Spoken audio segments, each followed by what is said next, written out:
que es hermoso mirar en estos lugares el lugar que se le da a Dios, el culto, más allá de que obviamente soy partidario de decir que nunca podríamos comparar las paredes con el ser humano, y de eso nos hablará el Evangelio hoy, pero también es cierto que muchas veces nosotros tratamos de darnos cosas buenas a los hombres, pero a Dios siempre va al hombre la carne y a Dios el hueso. ¿No es cierto? Muchas veces a Dios le tenemos en un segundo plano. La grandiosidad de estas basílicas nos recuerda toda esa intención del hombre por poner o plasmar a través de lo material el lugar digno para Dios. Y eso ha habido siempre, ¿no? Que no quiero juzgar esté bien o esté mal, quiero juzgar cómo estamos haciendo nosotros las cosas para entender el templo en el que debe habitar Dios. Y para eso nos va a ayudar también muchísimo la primera lectura que hemos escuchado de la carta de San Pablo a los Corintios y por supuesto el Evangelio de San Juan que hoy acabamos de escuchar. Hay dos errores. Crees que porque Dios nomás es, ya, pues, más que. Mientras que el hotel tiene que ser 5 estrellas, la casa tiene que haber lujo, el bar hermoso y la gruta más que, ahí pongamos nomás cualquier imagen, ¿no? O sea, ese es el un extremo. Pero podemos caer en el otro, en pensar que lo material es lo que le va a agradar a Dios y entender que el templo es estas paredes y que las decoramos, si es posible, con oro, aunque eso implique el sufrimiento del ser humano. Ese es el otro extremo que está mal. Es lo que le pasaba al pueblo judío. Para el pueblo judío, los cimientos de su fe estaban basadas en ciertas estructuras. La una era el templo, la otra era la ley y la otra era el sacerdocio. Estos 3 grandes pilares constituían la religión. Y entonces el lugar en donde estaba Dios y en donde estaba el Santo de los Santos y que tenía toda la grandiosidad, sobre todo en la época de Salomón, era el templo. Allí estaba todo y la gente se portaba muy bien. Hoy no nos hemos equivocado muchas veces algunos cristianos en eso tampoco. Venimos a la iglesia y tenemos una carita de santidad acá adentro. Alguna vez sí vi un marido que peleaba con la mujer en la iglesia. Bueno, no peleaba, pero era...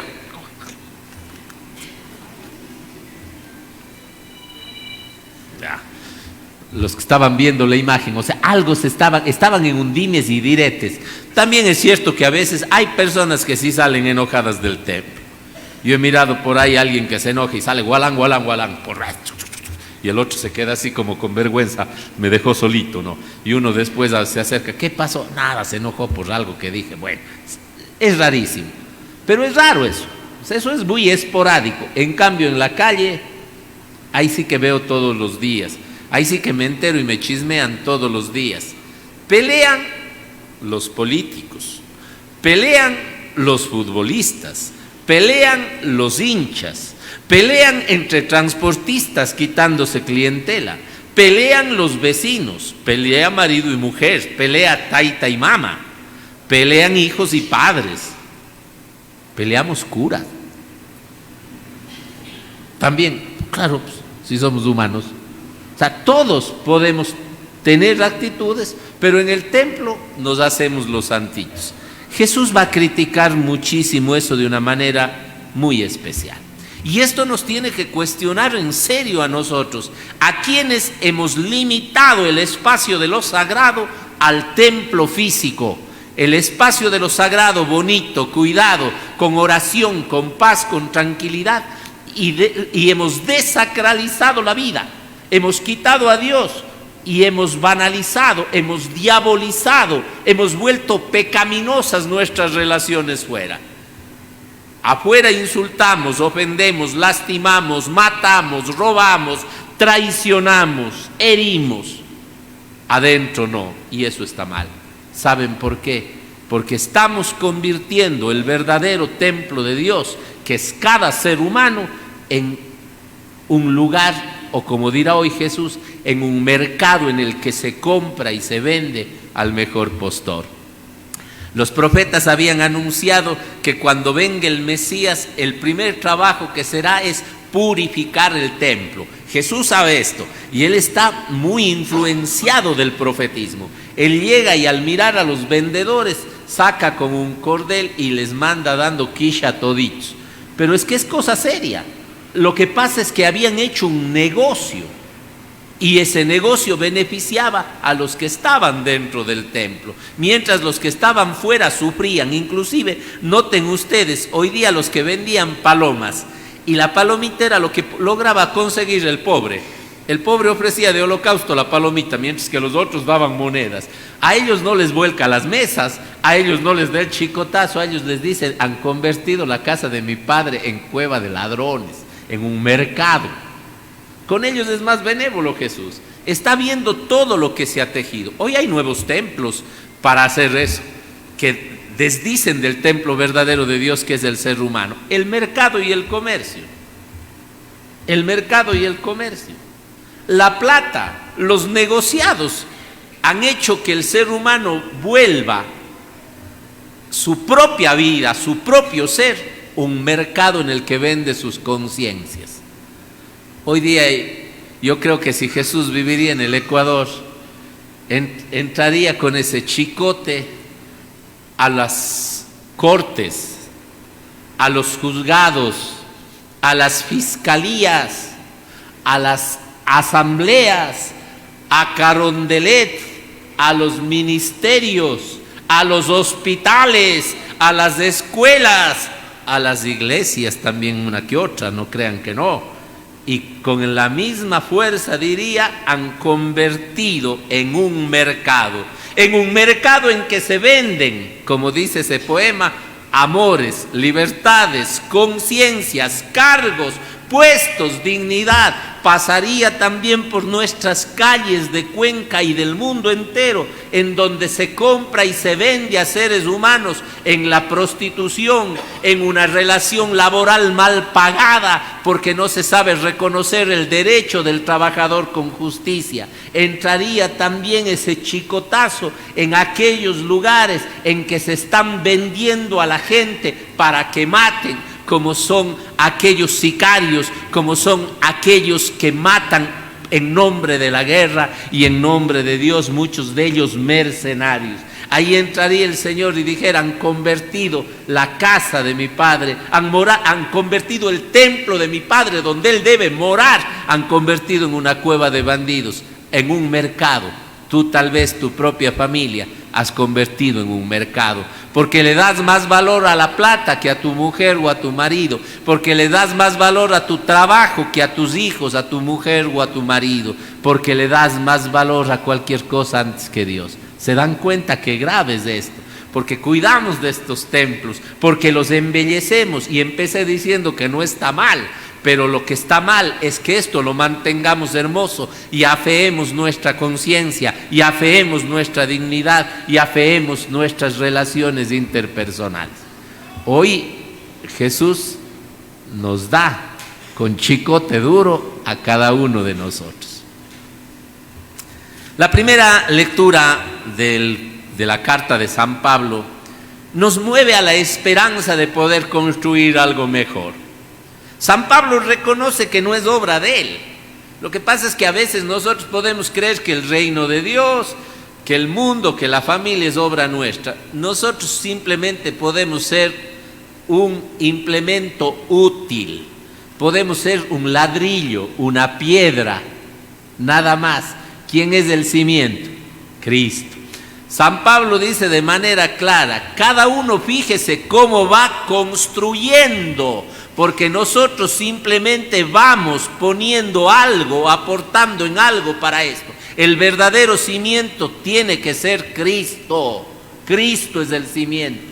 Cuando tú tratas de imponer tus cosas, tu capricho, en tu hogar, en tu grupo social, en tu actividad laboral, en tu iglesia, estás equivocado. Tú no eres el que hace las cosas. Tú eres simplemente una piedra que Cristo quiere ir construyendo sobre su cimiento del amor. Y por eso entonces termina diciendo San Pablo: ¿no saben acaso ustedes que son el templo de Dios y que el Espíritu de Dios habita en ustedes? Y quien destruye el templo de Dios será destruido por el mismo Dios. Usted tiene que cuidar ese maravilloso templo, sabiendo que es de Dios, que pertenece a Dios. Eso nos hace pensar cosas serias frente a los absurdos que el mundo de hoy comete y que publicita. Aquí en el Ecuador está de moda ese diálogo y por eso me van a oír unas cuantas semanas hablar de eso. Cuando otros callen, el cristiano no debe callar.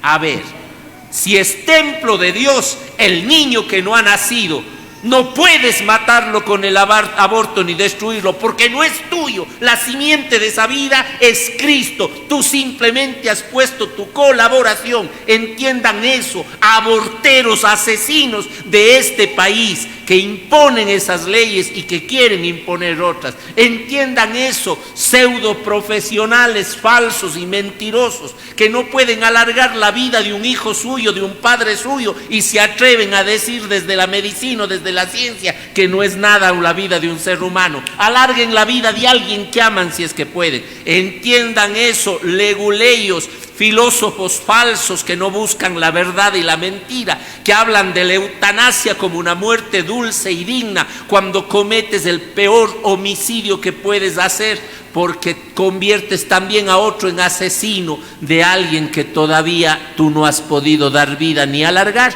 ni mandarlo antes de hora, porque no es tu vida. Perdonen que el padre Marcelo tenga que ser torpe, pero es que está de moda estos diálogos aquí en el Ecuador. Está de moda el templo del Espíritu Santo.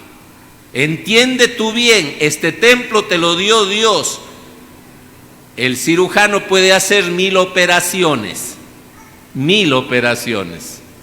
pero aunque me vista de mujer y tenga voz y tenga senos, tengo que ir algún rato cuando esté con próstata donde el urólogo, ¿no es cierto, doctor? Templo del Espíritu. No es que la familia la formo como me da la gana. Hoy el padre Marcelo está bien duro en estos temas, porque nos está recordando el Señor, quien destruye el templo de Dios. Pero eso también está para los vende drogas. Eso está también para los vende alcohol. ¿Qué es lo que están haciendo con la persona? Han vendido su propio templo, destruyéndolo, porque están destruyendo el templo de aquel enfermo que necesita esa basura para vivir y sonreír.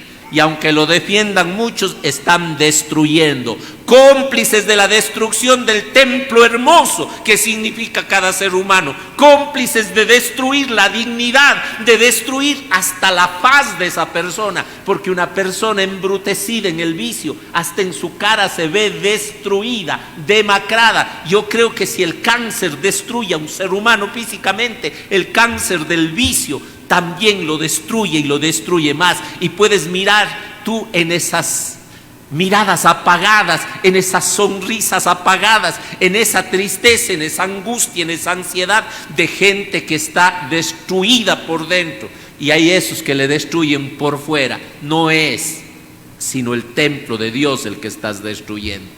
Y habría que recordarles, es que hoy día nos da parejito.